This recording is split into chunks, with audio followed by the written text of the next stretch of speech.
Bouclier de la réunification, gilets jaunes, brexiteurs. Depuis quelques années, la colère gronde. Le détonateur, c'est souvent « Où va l'argent de mes impôts ?» La plupart des gens ne comprennent pas l'imposition. Ils s'en plaignent et veulent toujours qu'elle baisse. Ils ne savent pas à quoi elle sert. À bien des égards, je pense que la fiscalité est l'une des actions les plus extrêmes d'un gouvernement. Mais c'est aussi la définition du gouvernement, car sans imposition, il n'y a pas de gouvernement. Une défiance de plus en plus marquée oppose les citoyens à ceux qui les gouvernent. Et l'impôt est au cœur des conflits. En France, c'est une taxe, la taxe carbone, qui met le feu aux poudres. Pendant des mois, elle pousse dans la rue des milliers de personnes. Une population qui se sent oubliée reprend la parole et découvre la force du collectif. Vous ne nous écraserez pas. Vous pourrez en faire tomber quelques-uns, mais le peuple ne se laissera pas maltraiter indéfiniment. Sur les ronds-points, les gilets jaunes réaniment le débat démocratique et se réapproprient les symboles des révoltes fiscales du passé. Comme les révolutionnaires de 1789, ils rédigent des cahiers de doléances, liste de leurs souhaits et de leurs plaintes. « 400 000 pages, archivées dans les départements de France et destinées à leurs représentants. » Les gens ont peur d'utiliser ce terme révolution, mais pour moi, on est en début de révolution. Pas d'impôt sans souveraineté du peuple. En rappelant à leurs élus cette règle du jeu démocratique, les Gilets jaunes reprennent le fil de la longue histoire qui, depuis le Moyen-Âge, oppose un peu partout en Europe le peuple à ses gouvernants quand il est question de lui faire payer des impôts.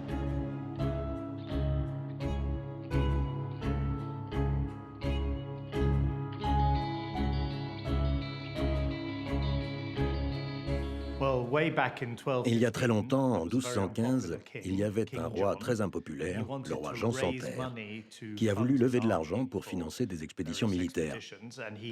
Alors il s'est tourné vers les aristocrates et leur a dit « Donnez-moi de l'argent ». Et pour la première fois dans l'histoire anglaise, ils ont dit « Non, nous ne donnerons de l'argent que si vous nous consultez à l'avenir et que vous nous impliquez dans la prise de décision ». Et ça a été le premier frémissement de démocratie en Grande-Bretagne. Avec la Magna Carta, ou Grande Charte, les Britanniques sont les premiers à mettre en place les prémices d'une démocratie parlementaire en Europe. Les rois de France envisagent les questions budgétaires d'une autre façon. Jusqu'au XIIIe, XIVe siècle, les rois de France ne se financent pas prioritairement avec l'impôt. Les rois de France ont un domaine, propriété foncière, propriété agricole qui génère des revenus, et ces revenus du domaine royal sont la principale ressource du budget de l'État.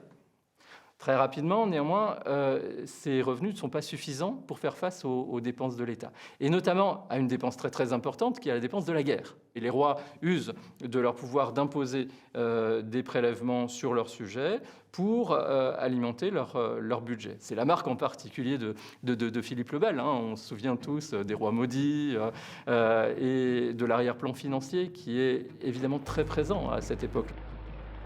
Alors que la guerre de 100 ans ruine les finances du royaume, Charles VII revendique le droit royal d'imposer qui ouvre la voie à l'absolutisme. Il contourne les difficultés à taxer le clergé et la noblesse en choisissant de contraindre à l'impôt ceux qui travaillent à créer la richesse, les paysans et les artisans. C'est le tiers-État et il est écrasé par les taxes royales. C'est exactement à cette époque qu'est créée en France la gabelle, l'impôt sur le sel, qui est un impôt indirect, quelque chose à l'époque de perçu comme extraordinairement impopulaire, puisque ça taxe beaucoup plus ceux qui sont modestes et qui ont besoin de cette denrée de première nécessité que ceux qui ont des revenus plus élevés. Pour encaisser les taxes, le roi envoie sa milice privée, les fermiers généraux qui rançonnent la population. Le pauvre peuple travaille incessamment. De son travail, il ne lui reste que la sueur et la misère. Tout s'emploie à payer les tailles, la gabelle et autres subventions pour votre majesté. La gabelle est à l'origine d'une multitude de révoltes fiscales, tout comme la taille, directement prélevée sur les revenus et sur le patrimoine.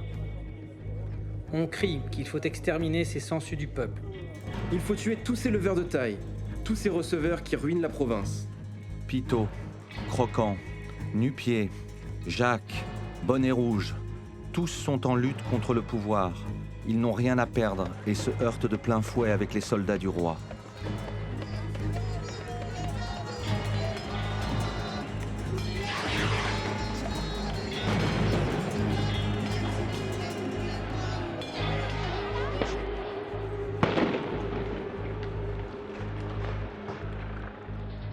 Les jacqueries se succèdent, violemment réprimées.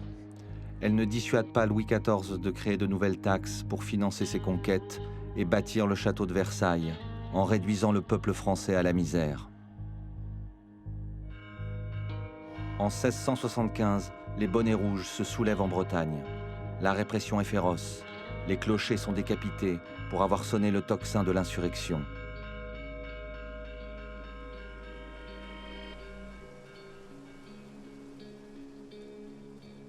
Le pouvoir royal ne lâche rien. La marquise de Sévigné s'en fait l'écho en se félicitant du nombre de pendus qui jalonnent les routes bretonnes. D'après elle, le peuple devrait avoir compris la leçon.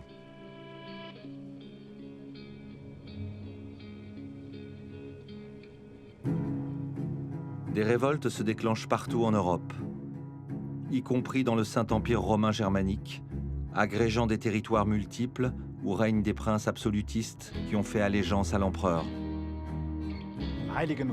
Sous le Saint-Empire romain germanique, ce sont les États territoriaux, et donc les princes absolutistes, qui exerçaient le pouvoir. Entre autres, celui de lever des taxes. Ils collectaient déjà les premières formes d'impôts modernes, c'est-à-dire sur les ménages, et les taxes foncières, ainsi que les premières formes d'imposition indirecte. L'Empire lui-même avait peu de compétences dans ce domaine et finançait sa politique grâce aux contributions de ses États territoriaux.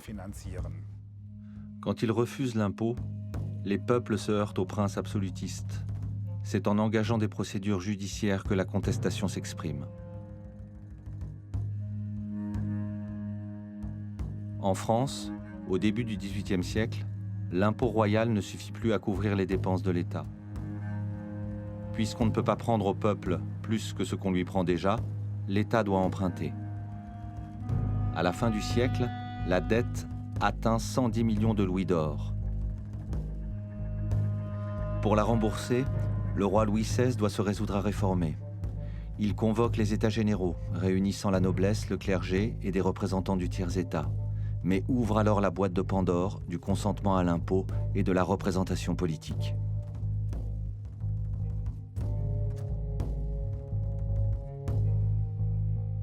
La France, à l'époque, est un pays qui, un petit peu comme aujourd'hui, est passionné par la question de la réforme, mais qui ne réussit pas à la conduire vraiment. C'est cette incapacité à conduire la réforme fiscale, une réforme de justice, mais aussi une réforme d'efficacité, qui la conduit vers la révolution, qui n'est pas qu'une réforme, qui n'est pas qu'une révolte fiscale, mais qui est quand même en grande partie née d'un embrasement venu de l'injustice du système fiscal. Pour la première fois en Europe, le peuple a enfin voix au chapitre. Et il ne se fait pas prier pour prendre la parole et la retranscrire dans des milliers de cahiers de doléances envoyés à ses représentants aux États généraux. Que les impôts présents et futurs seront également répartis sur tous les citoyens de tous les ordres, dans la seule proportion de leurs facultés et sans distinction de rang, de naissance et de privilèges. Les habitants de la ville d'Aigurande demandent la suppression de la corvée. Ils sont imposés à la somme de 1300 livres pour des chemins dont ils sont éloignés, tandis que tous les chemins qui aboutissent à leur ville sont affreux et impraticables. Ce qui réunit les écrits de 1789 et ceux de 2019, c'est la fiscalité. Le thème de l'égalité devant l'impôt est le plus abordé. Égalité de tous devant l'impôt. Chaque citoyen doit contribuer même une petite somme. Nous voulons la protection des biens communs, la fin des privilèges, le droit à la dignité. Stop aux impôts croissants et aux reculs sociaux croissants. La politique est notre affaire et nous nous unissons face à l'urgence sociale. Faire un travail de pédagogie sur les recettes et les dépenses publiques. On parle de tout. On parle économie, on parle politique, on parle argent, on parle chômage, on parle crise, on parle pétrole et on parle aux gens. On n'écoute pas les gens, on fait semblant de les écouter. Et ça, je crois que ça peut rendre les gens fous.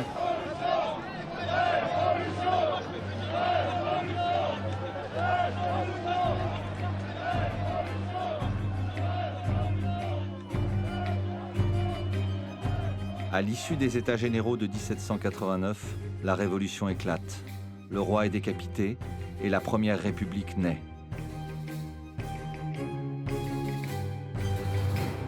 La Révolution française va être faite justement pour retirer au roi le pouvoir de fixer les impôts et le donner à une chambre élue. Et donc la fiscalité, elle est consubstantielle avec la démocratie. La démocratie est faite pour que ce soit les citoyens qui votent l'impôt. C'est une vocation première, essentielle du Parlement que de voter l'impôt. La Déclaration des droits de l'homme et du citoyen, dans ses articles 13 et 14, définit tout ça de manière merveilleuse. Dans l'article 13, elle justifie la contribution commune. Pour les dépenses d'administration et la force armée, une contribution commune est indispensable. Elle dit qu'elle doit être répartie entre tous les citoyens, également entre tous les citoyens, ce fameux thème de l'égalité devant l'impôt, et selon leurs facultés.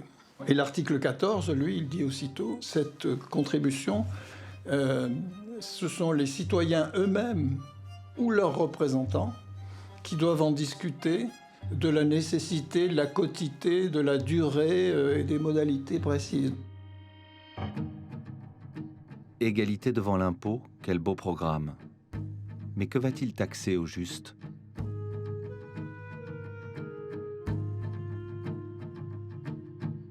Logiquement, la fiscalité qui est créée au moment de la Révolution, c'est une fiscalité qui repose sur le foncier. Ce qu'on appelle aujourd'hui la taxe foncière, c'est un impôt qui a été créé au moment de la Révolution. La pensée économique dominante, c'est les physiocrates, ces gens qui pensent que c'est la terre, la richesse agricole qui est à l'origine de toute création de richesse.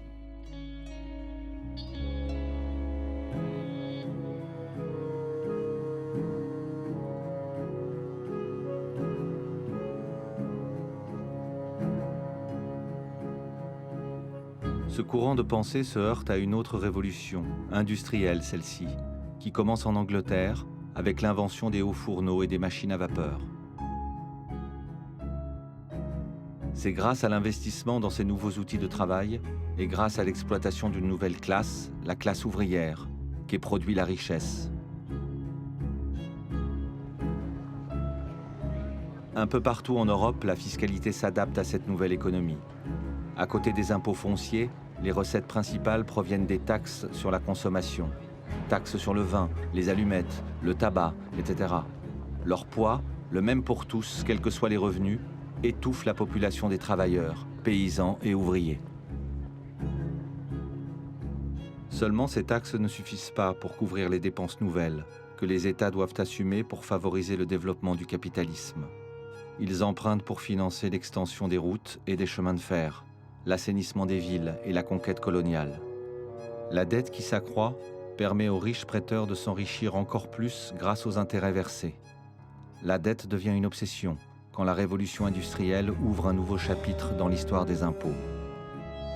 Comme les révolutionnaires de 1789, les conservateurs britanniques au pouvoir au XIXe siècle se heurtent à la même question: comment la rembourser ?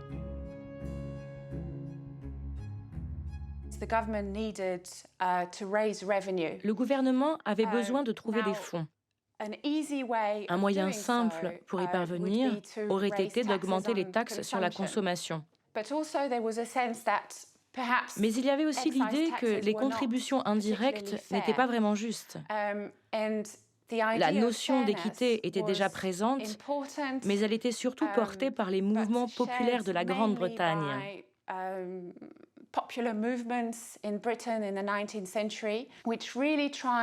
Et ils ont vraiment essayé de faire avancer l'idée que l'impôt sur le revenu était plus équitable que les taxes sur la consommation et qu'il devait être élargi à un plus grand nombre de personnes.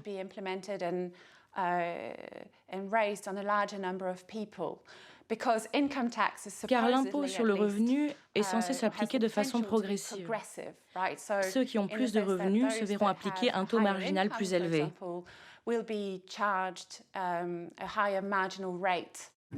Mais le gouvernement anglais se joue des revendications des mouvements ouvriers. Certes, les taxes à la consommation ne sont pas augmentées, mais un impôt plus juste n'est pas à l'ordre du jour. L'income tax, qui préfigure l'impôt sur le revenu, rejette toute idée de redistribution car son taux n'est pas progressif. Il voit le jour en 1848, bien avant que ses plus proches voisins ne l'adoptent à leur tour. 20 ans plus tard, l'Allemagne de Bismarck, qui vient de réaliser l'unification de ses multiples États au sein du Reich, est le second pays à mettre en place un tel impôt. Bismarck vise deux objectifs: consolider l'État national allemand et contenir les revendications de la classe ouvrière, car c'est elle qui mène désormais la bataille pour la justice sociale.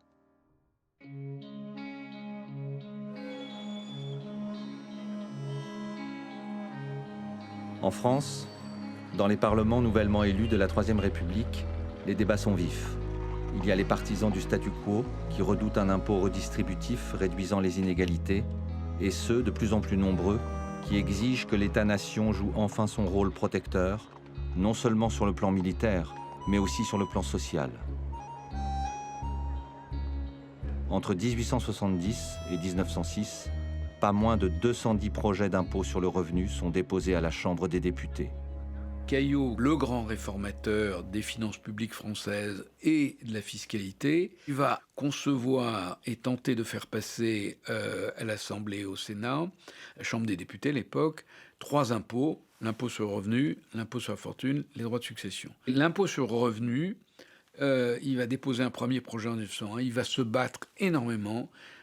En 1907, ils vont arriver à un barème progressif. Et avec la guerre de 14, je crois que c'est en août 14, quelque chose comme ça, ça va être le vrai démarrage de l'impôt sur le revenu parce qu'il faut financer l'effort de guerre. C'est la Première Guerre mondiale qui va parvenir à installer l'impôt sur le revenu dans le paysage fiscal français à l'été 1914, synthétisant les expériences anglaises et prussiennes. Symbolique, ce nouvel impôt rapporte très peu d'argent, d'autant que la déclaration de revenus est facultative et que les plus hauts revenus ne sont pas beaucoup plus sollicités que les autres. Mais la guerre coûte cher et les États, une nouvelle fois, doivent recourir à l'emprunt. Ils font alors vibrer la corde patriotique et ce sont les peuples français, allemands et britanniques qui vont financer la grande boucherie de 14-18. 10 millions de morts, tel est le prix payé par les soldats. S'y ajoute une dette abyssale, et c'est le peuple qui va la rembourser.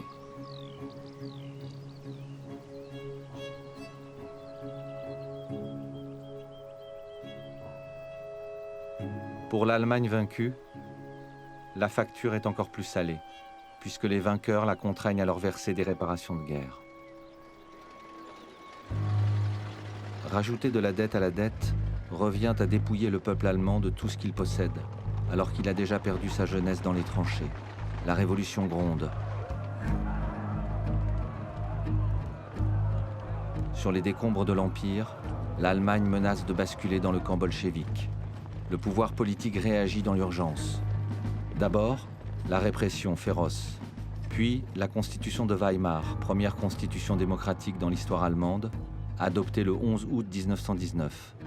Et une réforme fiscale d'envergure, enfin, réalisée dans la foulée par Matthias Erzberger. Cette réforme fiscale a été un vrai choc pour les gens des classes supérieures, surtout ceux qui avaient de gros revenus et de la fortune, parce que tout d'un coup, ils ont dû payer beaucoup plus d'impôts. Jusque-là, en Prusse, le taux d'imposition le plus élevé était de 4%. Après 1919, il est passé à 60%. Seulement pour les revenus les plus élevés, mais ça faisait une grosse différence. Je connais un discours d'Erzberger au Reichstag, dans lequel il s'adressait aux représentants des gens les plus fortunés au Parlement. Vous n'avez pas perdu de sang? Vos fils n'étaient pas à la guerre? Vous n'avez pas payé de votre sang. Ce sont les petites gens qui ont payé. Alors maintenant, vous devez aider à surmonter les conséquences d'une guerre dont vous portez la responsabilité. Ça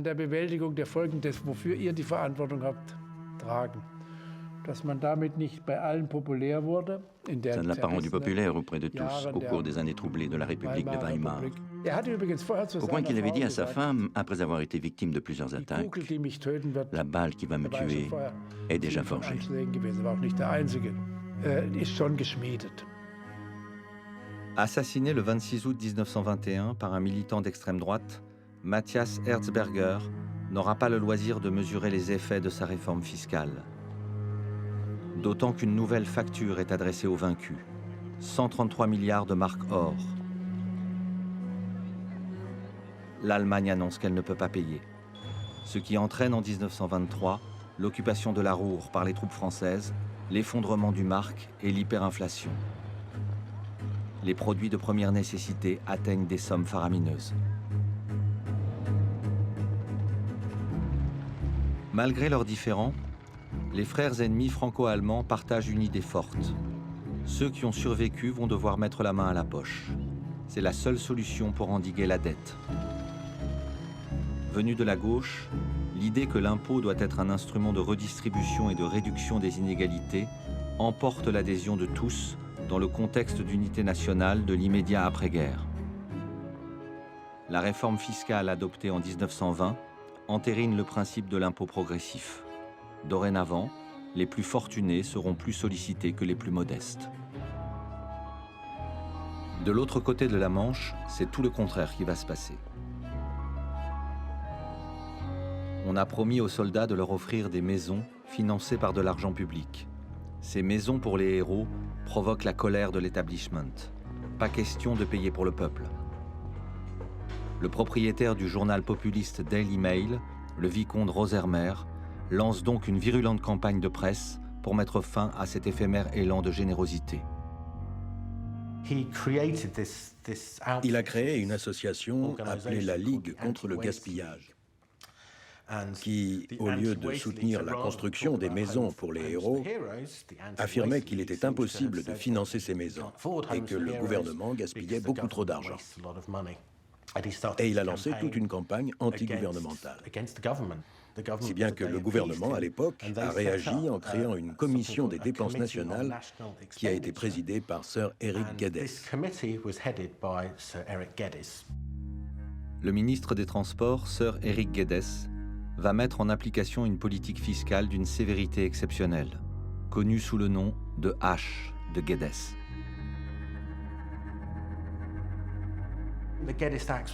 La hache de Geddes, ça a été la plus forte réduction de dépenses publiques qu'on ait jamais connue en temps de paix. En 2 ans, de 1921 à 1923, les dépenses publiques ont été abaissées d'environ 1/3, ce qui est absolument énorme.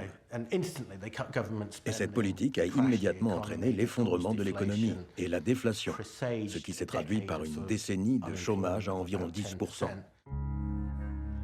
L'idée que l'État ne doit pas s'immiscer dans l'intimité des foyers et qu'il doit prendre en charge le moins de services possible s'impose dans les années 20.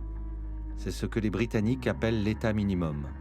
Pour faire accepter la politique d'austérité, il est une nouvelle fois fait appel au sentiment patriotique de la population. Les Britanniques ont été abreuvés de discours vantant le mérite du pays, l'importance de tenir des engagements crédibles et de rembourser la dette, avec l'idée que tout cela était lié au prestige de la Grande-Bretagne. Il existe déjà là une culture fiscale. Et les Britanniques ont plutôt été d'accord pour voir les impôts augmenter fortement dans les années 20, en particulier les taxes sur la consommation, qui sont pourtant considérées comme les prélèvements les moins équitables. Contrairement aux Britanniques, les Français ont une culture fiscale encore embryonnaire. Riches ou pauvres, nombre de citoyens ont du mal à s'accoutumer à l'impôt sur le revenu, qu'on appelle alors l'impôt des poires. Les plus riches vont trouver des solutions pour mettre leur fortune à l'abri et ne pas payer d'impôts.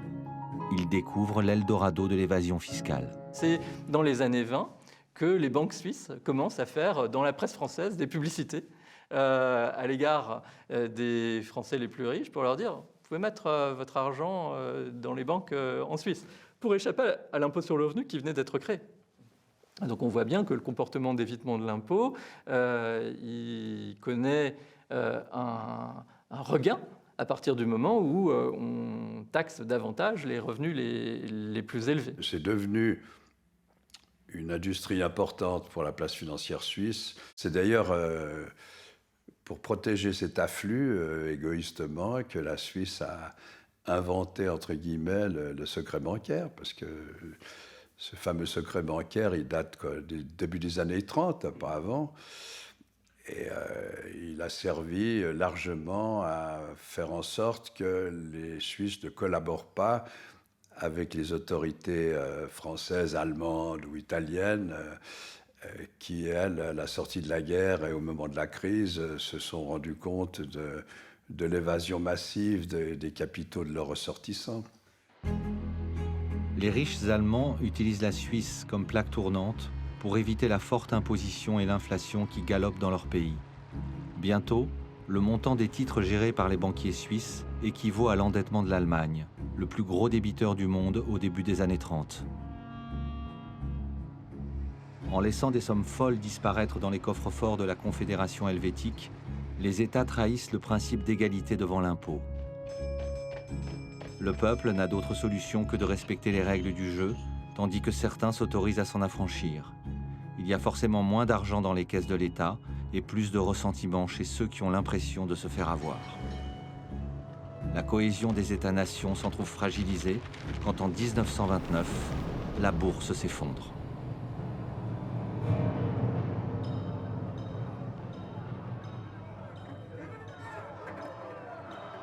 Suite au crash de Wall Street, l'Europe chancelle. La Grande Dépression pousse des millions de personnes dans le chômage. Les pays occidentaux laissent leur monnaie perdre de leur valeur. Dévaluer, c'est l'autre moyen de contenir la dette, et c'est encore le peuple qui paye la note. En France, les classes moyennes sont affaiblies par une politique de réduction des déficits publics qui accroît le chômage. La crise sociale se double d'une crise politique avec la montée de l'antiparlementarisme.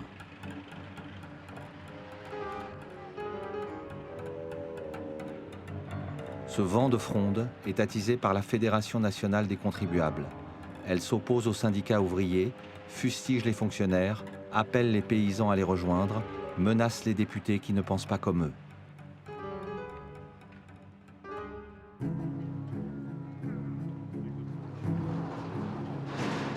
Cette colère fiscale profite aux ligues d'extrême droite, très véhémentes. De leur côté, les partis de gauche se sont regroupés au sein du Front populaire pour relancer la bataille de la redistribution et promouvoir une meilleure justice sociale. Comme les Gilets jaunes de 2019, qui ont tenté des décennies plus tard de faire renaître une fiscalité moins inégalitaire. On est en train de pomper les mêmes personnes et toujours les gens d'en bas. Et les plus riches, non, sont toujours dans leur sphère, et eux, ils n'ont rien à payer, ils sont toujours protégés. L'unité qu'il y a ici, mais c'est du incroyable, c'est du jamais vu. Les gilets jaunes, les stylos rouges, les blouses blanches, les gilets roses des assistantes maternelles, tous unis, un même peuple, dans la rue. Peut-être pas violemment, mais dans la rue. On ne lâche rien et on continue.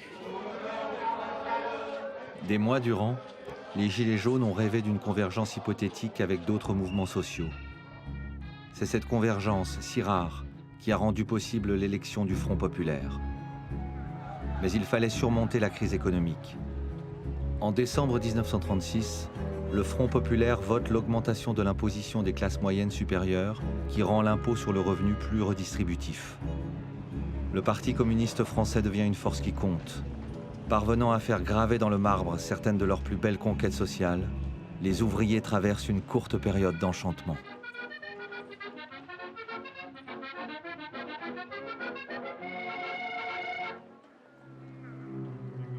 Au même moment, en Allemagne, l'ambiance n'est pas à la fête.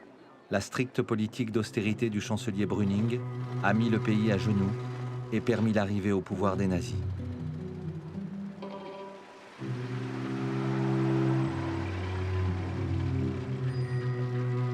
Ils vont utiliser l'arme fiscale de deux façons diamétralement opposées.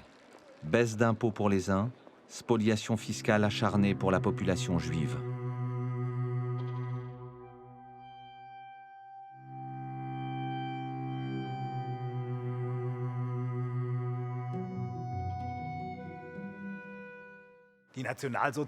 Les nazis ont mis leur système fiscal au service de leur politique criminelle. Les premières expropriations de la population juive ont d'abord eu lieu par le biais d'un impôt sur la fuite du Reich, qui avait été initié sous le gouvernement Brüning, donc avant le régime nazi, dans le but de freiner la fuite des capitaux. Les gens qui voulaient émigrer devaient alors céder 25% de leur fortune. En 1938, après la nuit de cristal, la population juive a ensuite été soumise à une taxe spéciale qui les privait à nouveau de 25 ou 30% de leurs biens. Et bien sûr, dans le cadre des déportations, ils ont tout simplement été dépouillés de tout ce qu'ils possédaient. Leurs biens étaient officiellement confisqués par l'État, mais en réalité, ça passait par des organisations ou des gens du parti, voire même par des individus privés.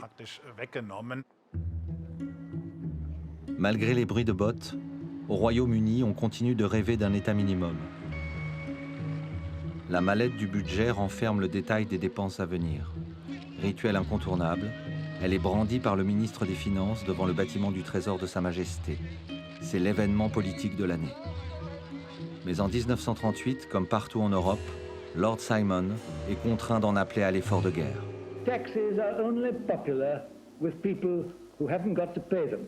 The contributions they are making to the country's defense are the contributions of a free people determined to maintain its freedom and ready to play its part in promoting peace by making Britain safe and strong.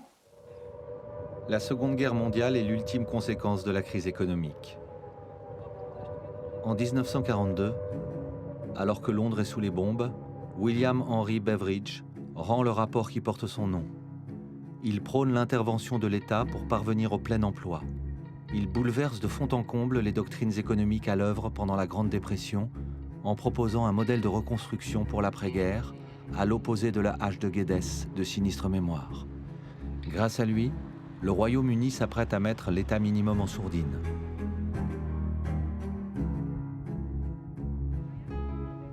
Le peuple qui a résisté à la barbarie va bénéficier d'un élan de générosité inimaginable jusqu'alors. Parallèlement à la bataille de la redistribution, se profile une nouvelle révolution, celle de la protection sociale.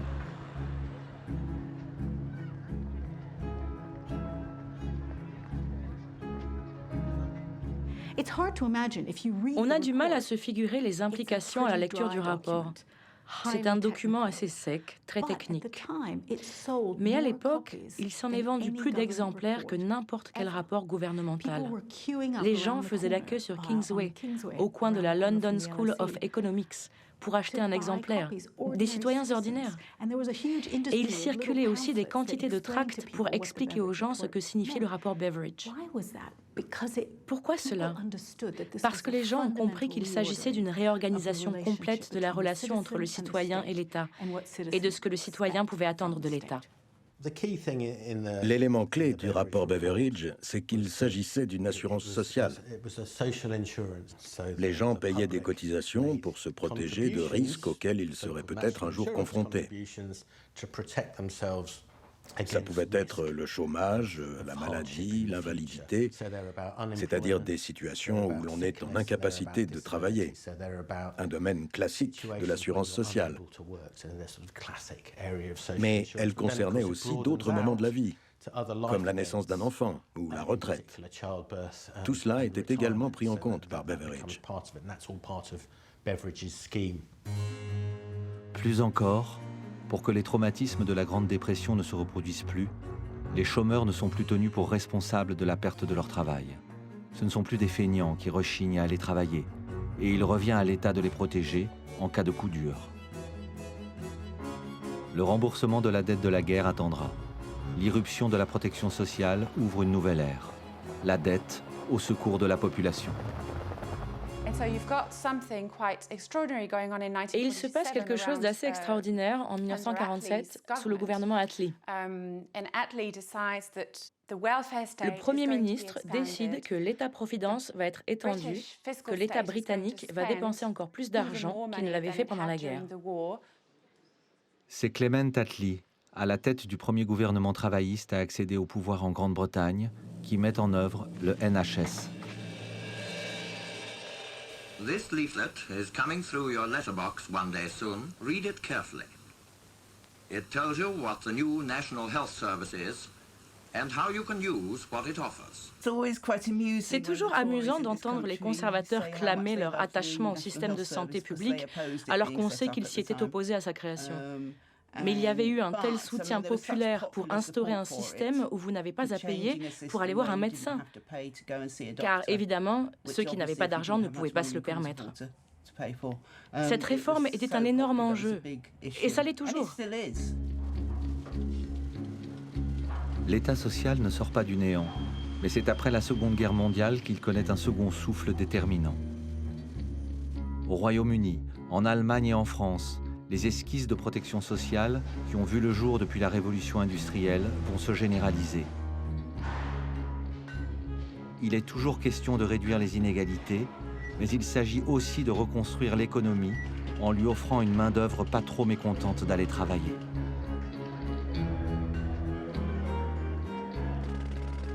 Il y a deux grands modèles de financement de la protection sociale. Il y a le modèle allemand qui est fondé sur des cotisations sociales.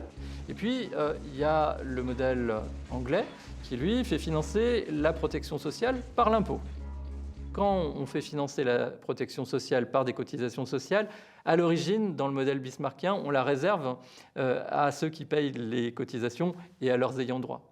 Donc c'est un modèle qui est très adapté au salariat, mais dont, en théorie, les droits qui en résultent ne sont pas universels pour toute la population. Alors que le modèle anglais, c'est un modèle qui repose sur l'impôt et dont le bénéfice est ouvert à toute la population. En France, les ambitions universalistes du Conseil national de la résistance, qui crée la sécurité sociale en 1945, prolongent les acquis du Front populaire. Mais elles sont contrariées par la réalité économique et sociale de l'après-guerre. Derrière la lutte des classes, apparaissent des catégories sociales selon que l'on est salarié, paysan ou travailleur indépendant. La solidarité nationale est à géométrie variable. On ne veut pas forcément mélanger les risques des uns avec les autres. Le consentement à payer se construit dans le consentement à partager des risques avec un groupe, avec d'autres, parce que je pense qu'un jour, ça va me revenir.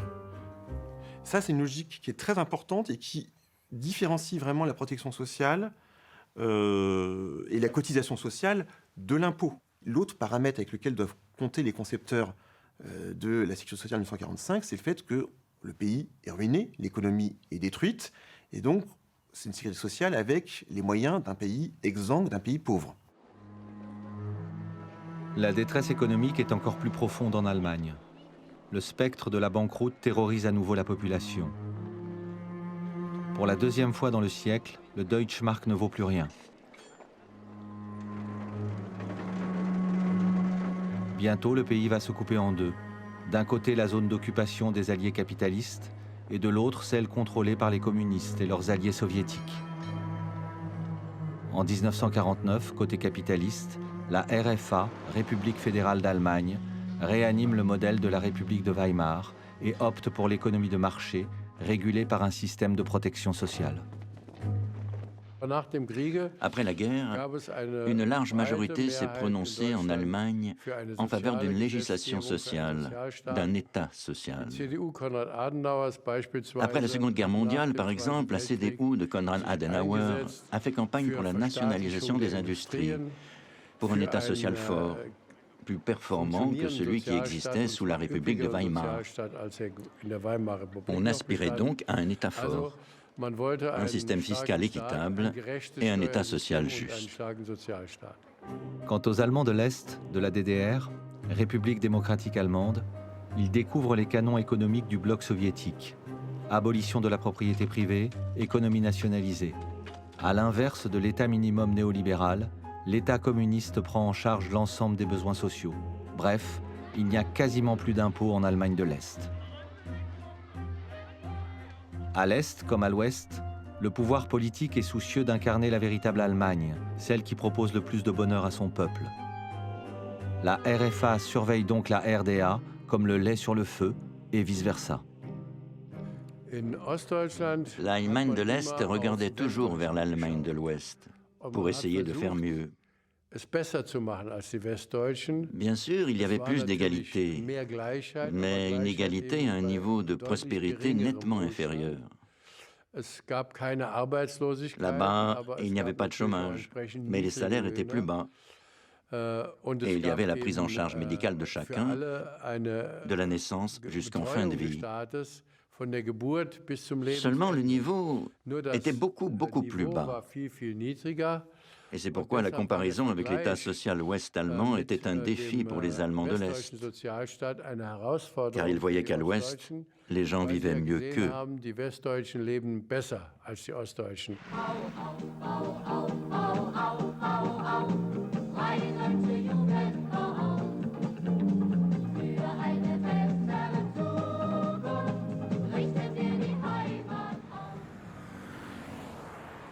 Sur fond de guerre froide, les Allemands de l'Est et les Allemands de l'Ouest sont en compétition permanente.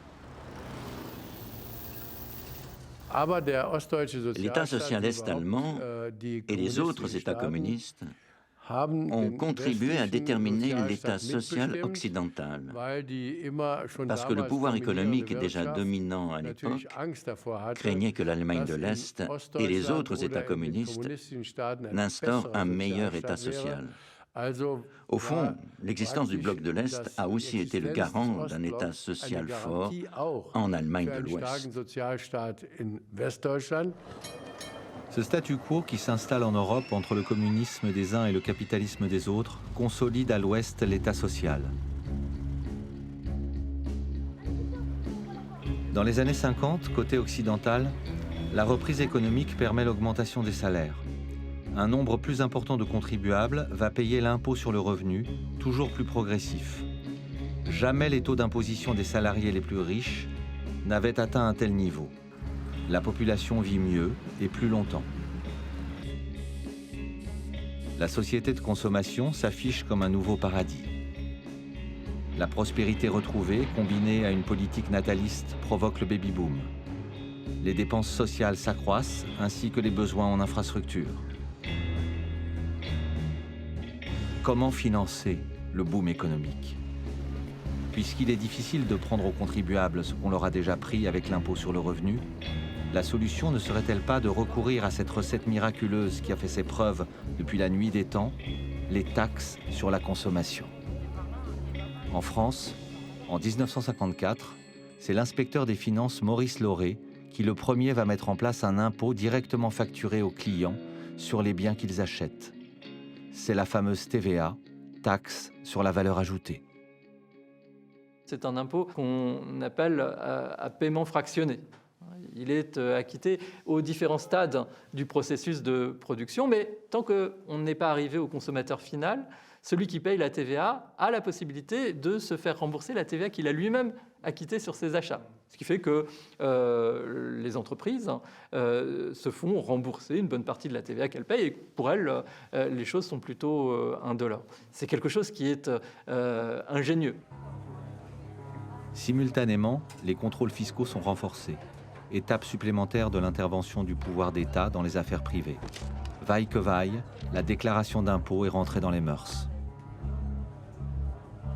En attendant votre avertissement, avez-vous songé à verser votre premier tiers provisionnel? C'est fait, monsieur. Ah, très bien. Alors songez à verser le second. Hélas. Les conflits entre catégories sociales se multiplient. Les salariés font figure de privilégiés face aux indépendants. Ceux-ci doivent désormais tenir une comptabilité rigoureuse sous peine de sanctions. Ils se regroupent autour de Pierre Poujade, papetier en Dordogne, pour protester contre les contrôles fiscaux. Nous proposons une réforme fiscale qui fasse percevoir l'impôt le plus près possible de la source pour éviter le maximum de fraude. Pour la bonne raison, c'est que les 800 milliards rentreront dans les caisses de l'État et ensuite ça nous débarrassera des contrôleurs. Malgré la fronde, impossible pour l'État de renoncer aux contrôles fiscaux et à la TVA, si pratique lorsque la consommation des ménages connaît une telle hausse. La TVA, c'est la taxe qui permet d'éviter de se poser la question des autres impôts, et qui, au fond, est très commode, puisqu'elle est à la fois peu dommageable sur le plan économique, qu'elle est à peu près $1 pour le consommateur, qui l'a totalement intégré dans le prix. On paye des biens toutes taxes pour la plupart des Français. La connaissance du prix hors taxe n'a pas vraiment de sens. Par ailleurs, c'est une taxe qui est d'une stabilité remarquable, puisque la consommation, qui en constitue la base, est sans doute ce qu'il y a de plus stable dans notre économie. En 1967, le marché commun est signé. Les douanes commencent à s'effacer et les marchandises peuvent circuler plus facilement. La construction économique de l'Europe est en marche. Les pays membres vont tous adopter la TVA, cette taxe si rentable. Aujourd'hui encore, la TVA, c'est le principal impôt de l'État en France, mais très très loin devant les autres impôts. Là où l'impôt sur le revenu ramène 70 milliards d'euros, la TVA ramène 125-130 milliards d'euros. Oui, entends-tu le bonheur des corbeaux dans les plaines? Et ce n'est pas par hasard si les gilets jaunes d'aujourd'hui ont fait de la TVA l'une de leurs cibles principales. Baisse, voire suppression des taxes sur les produits de consommation nécessaires à la survie de l'espèce humaine. La TVA sur les produits de première nécessité, alimentation, hygiène, habillement, tout simplement scandaleuse. Augmenter la TVA sur les produits de luxe pour équilibrer un peu. Arrêter d'assassiner, de plomber de taxes en tout genre les artisans, les commerçants. Après le séisme de mai 68 en France, le patronat fait le dos rond. Le pouvoir d'achat est en hausse avec l'augmentation générale des salaires, et particulièrement du salaire minimum qui fait un bond de 35%. L'ascenseur social profite aux classes populaires. L'âge d'or de la redistribution serait-il à portée de main? La crise pétrolière de 1974 va piétiner cette belle perspective. Jamais par temps de paix, les pays de l'Europe occidentale n'ont encaissé un tel choc. L'énergie, jusqu'alors bon marché, voit ses prix quadrupler, ce qui augmente les coûts de production des entreprises. Pour rétablir leurs marges, elles licencient à tour de bras. Le chômage de masse, disparu depuis la guerre, réapparaît. Conçu pour fonctionner avec le plein emploi, le modèle social révèle alors ses limites. À nouveau, il faut d'urgence trouver des sous. Et si imposer les grandes fortunes était la solution? Un projet d'impôt sur le capital revient dans l'air du temps. On en discute pendant le septennat de Giscard d'Estaing et c'est l'une des 101 propositions de la coalition de gauche qui revient au pouvoir en France en 1981. Nous savons bien que l'impôt sur les grandes fortunes ne sera jamais plébiscité par les détenteurs des grandes fortunes. Mais la réforme fiscale voulue par le pays, qu'on le veuille ou non, est en marche et il importe qu'elle soit efficace et juste. Le texte était déjà très bien avancé. On n'était pas loin du moment où il allait falloir boucler, parce que c'était dans la loi de finances, on avait des délais très... ce qu'ils étaient.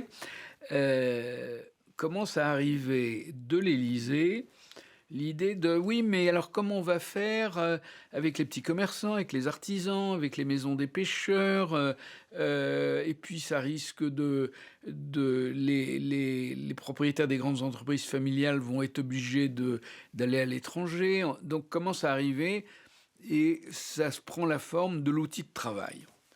Alors je dois dire que pendant un mois, j'ai fait note sur note qui était envoyé par Laurent Fabius à l'Élysée, pour expliquer que si on faisait ça, que ça voulait dire que les seuls qui ne paieraient pas d'impôt sur la fortune en France seraient les gens qui étaient très riches. Juste avant le dépôt, il devait y avoir une grande intervention du président de la République. On ouvre la télé et il dit « J'ai décidé d'exonérer l'outil de travail ». C'est ce que je cherche aujourd'hui, ayant fait accepter le principe de l'impôt sur la fortune, ayant exempté l'outil de travail. Ce que je cherche, ou ce que j'ai cherché, c'est de faire entrer dans notre législation cet impôt nécessaire. En dépit d'exemptions considérables, les capitaux vont s'envoler vers la Suisse. L'impôt sur les grandes fortunes rate en partie sa cible. De faible rendement, il ne contribue que de façon symbolique à la réduction des inégalités de patrimoine. Serait-ce le chant du cygne de la bataille de la redistribution ?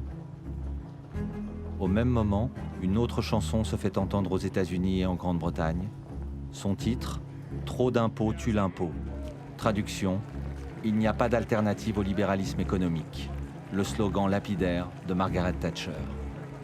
Pendant plusieurs décennies, ce refrain va obséder les démocraties occidentales et provoquer le démantèlement progressif de l'État social.